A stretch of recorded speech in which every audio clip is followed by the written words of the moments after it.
Now, the French Pacific territory of New Caledonia has voted to remain with France in the second independence referendum held in as many years.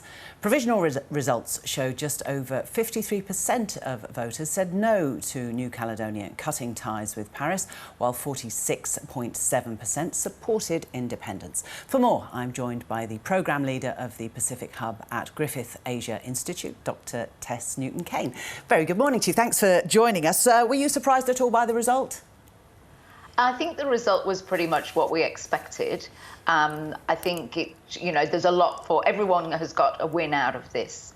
Both sides were adamant and did a lot of work around mobilising the turnout, and as we saw, it was another record turnout. It's worth remembering that voting is not compulsory in New Caledonia, so it was another record turnout, up by about 4% as of 2018. The no people are obviously quite relieved that they remain a part of France for now, and that they won the vote. But obviously, on the other side of things, those that are advocating for independence will be taking a great deal, and have already taken a great deal of pleasure and delight in the 3% increase in the yes vote. They will be arguing, and possibly with good reason, that this now demonstrates that there is a trend in these voting patterns. What are the issues that matter to the people voting there?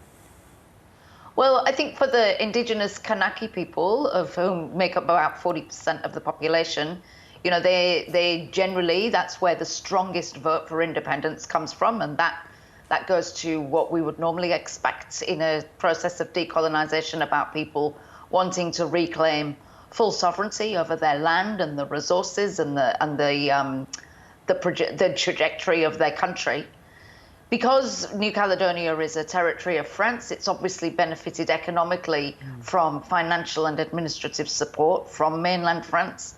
And there are a lot of people that live in New Caledonia who are possibly concerned that if New Caledonia were to become independent, that their standard of living may drop, that they may not have access to the same level of services that they enjoy now.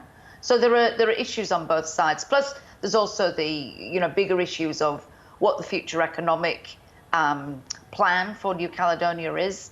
The nickel industry has always been a very strong part of the economy. That's been struggling a bit recently, and obviously at the moment there's no revenue or income deriving from tourism, which is also another important part of the economy. Is there a generational gap? Is it clear to see that younger voters who may have come on to vote since the previous referendum are for or against independence?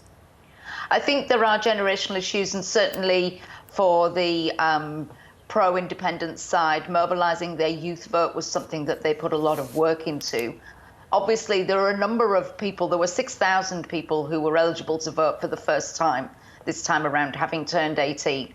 Now, they've all been born and grown up after what are referred to in New Caledonia as les événements, which was the period of tension and violence and real struggle, which saw quite bloody confrontations. That's not part of their lived experience, whereas the older generation, they still see that as very much part of the struggle. So, there is this sense of having to bring the younger generation along. There's also, on the other side of things, I guess, for younger people who are maybe not Indigenous Kanak, but have only ever lived in New Caledonia, they maybe aren't as concerned about independence as possibly older generations on that side of politics are. So I think the generational issue is a significant one. And of course, if we have a third referendum in 2022, that will continue to be a part of what will inform the results of that vote.